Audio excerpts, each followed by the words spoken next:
22. Jesus spoke to them again in parables, saying, The kingdom of heaven is like a king who prepared a wedding banquet for his son. He sent his servant to those who had been invited to the banquet to tell them to come, but they refused to come. Then he sent some more servants and said, Tell those who have been invited, and I have prepared my dinner. My oxen and ranch and cattle have been butchered, and everything is ready. Come to the wedding banquet. But they paid no attention and went up. One of his bills, another of his banished, and the rest seized his servants, mistreated them, and killed them. The king was enraged. He sent his army and destroyed those murderers and burned their city. Then he said to his servant, The wedding banquet is ready, but those invited did not deserve to come. Go to the street corners and invite to the banquet anyone you find. So the servant went out into the street and gathered all the people they could find, both good and bad, and the wedding hall was filled with guests. But when the king came in to see the guests, he noticed a man there who was not wearing wedding clothes. Friends, he asked, how did you get in here without wedding clothes? The man was speechless. Then the king told the attendants, Tie him hand and foot, and throw him outside into the darkness, where there will be weeping and gnashing of teeth. For many are invited, but few are chosen. Paying taxes to Caesar. Then the Pharisees went out and laid a plan to trap him in his word. They sent their disciples to him along with the Herodians. Teacher, they said, we know you are a man of intelligence and that you teach the way of God in accordance with the truth. You aren't swayed by men because you pay no attention to who they are. Tell us then, what is your opinion? Is it right to pay taxes to Caesar or not? But Jesus, knowing their evil intent, said, You hypocrite, why are you trying to trap me? Show me the coin used for paying taxes. They brought to him a denarius, and he asked them, Who prophet is this, and whose inscription? Caesar, they replied. Then he said to them, Give to Caesar what is Caesar's, and to God what is God's. When they heard this, they were amazed, so they left him and went away. Marriage at the resurrection. Then the same day Sadducees, who says there is no resurrection, came to him with the question. Teacher, they said, Moses told us that if a man dies without having children, his brother must marry the widow and have his children from him. Now there were 7 brothers among us. The first one married and died, and since he had no children, he left his wife to his brother. The same thing happened to the second and the third brother, right on down to the 7th. Finally, the woman died. Now then, at the resurrection, whose wife will she be of the 7, since all of them were married to her? Jesus replied, You are in error because you do not know the secret of the power of God. At the resurrection, people will neither marry nor be given in marriage. They will be like the angel in heaven. But about the resurrection of the dead, have you not read what God said to you?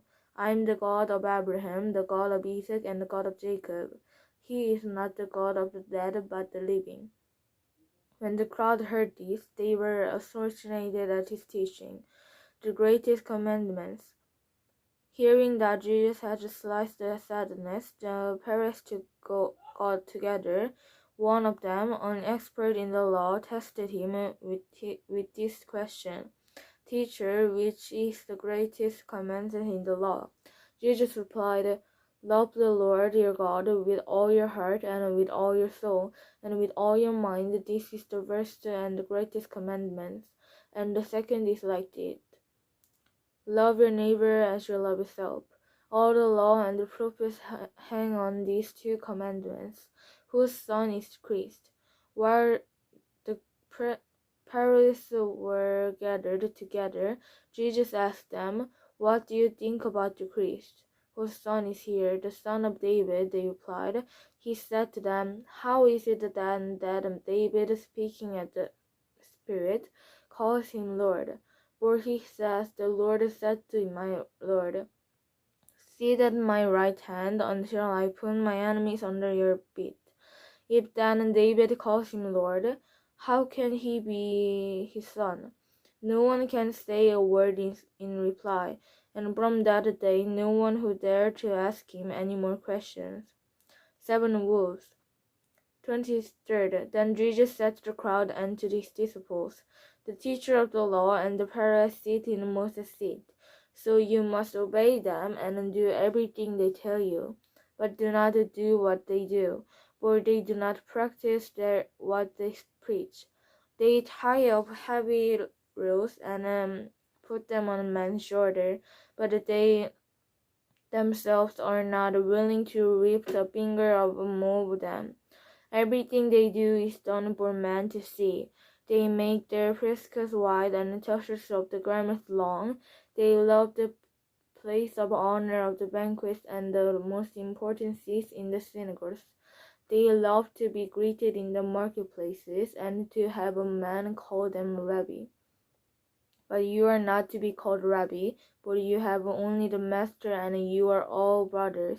And do not call anyone on earth Father, for you have one Father, and he is in heaven. Nor are you to be called a teacher, for you have one teacher, the Christ.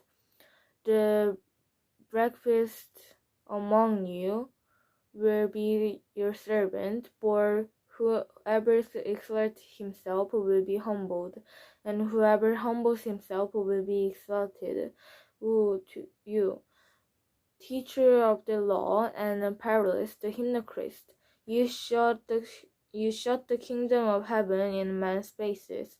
You yourself do not enter, nor will you let those enter who are trying to. Woe to you, teacher of the law and paralyzes you practices.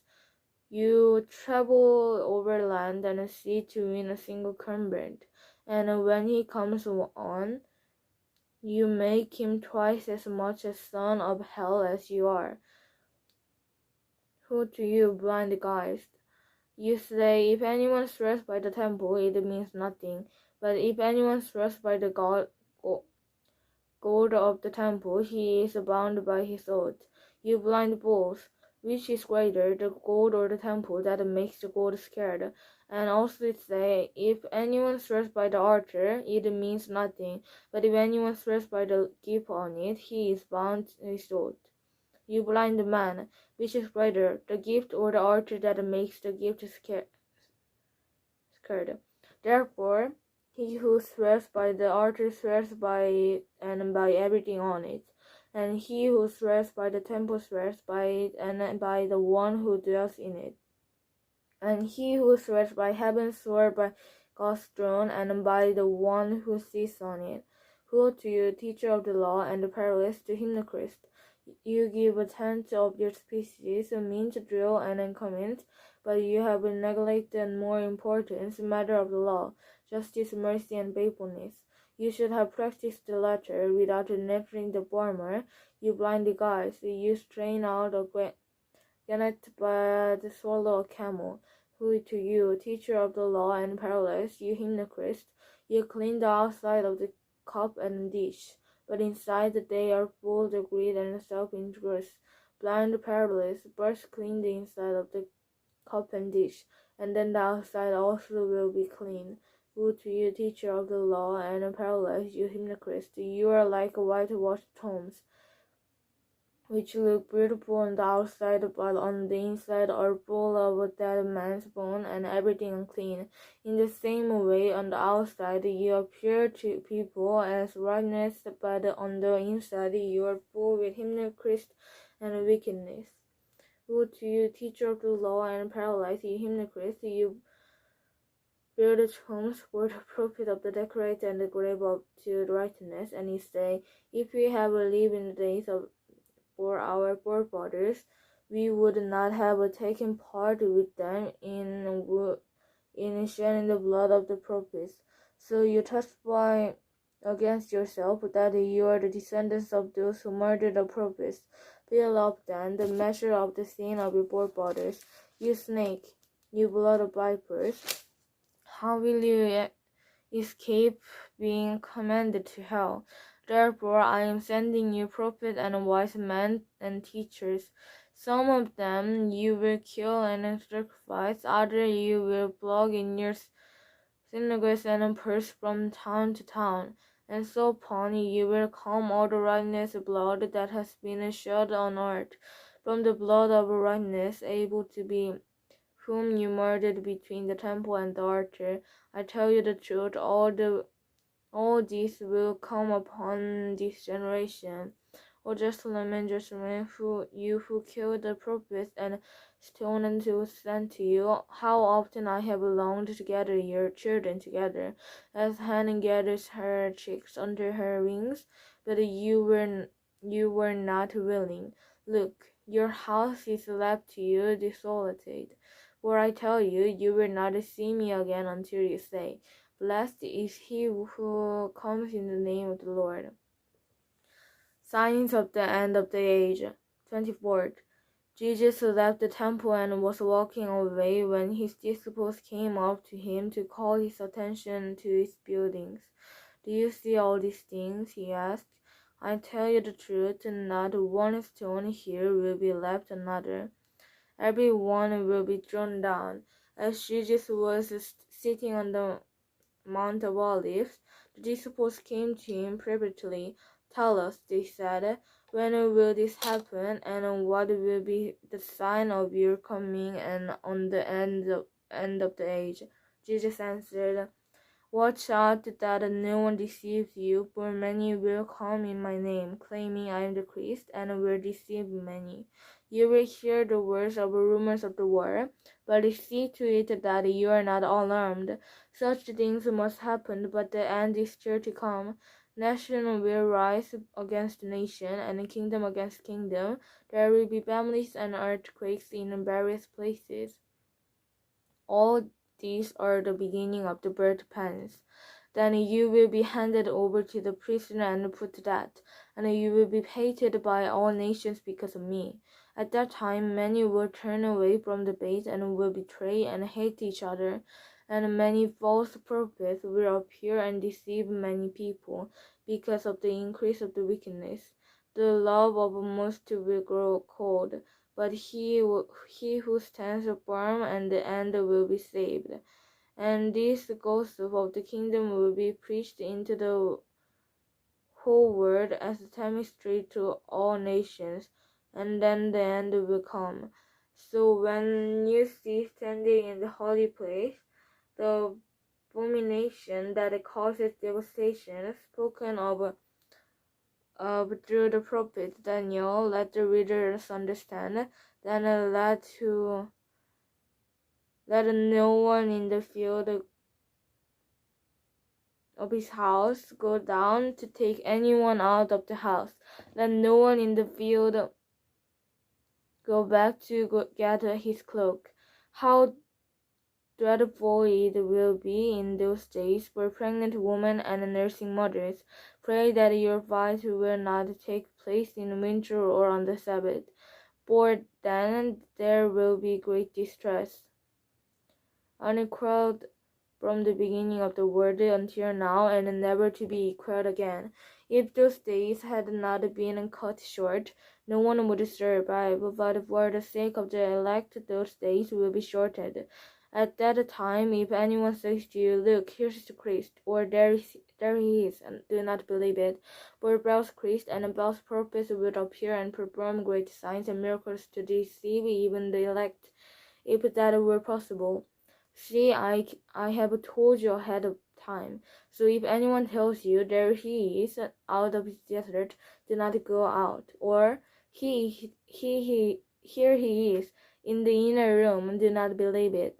For as lightning that comes from the east is visible even in the west, so will be coming of the Son of Man wherever there is a carcass and the birds altogether.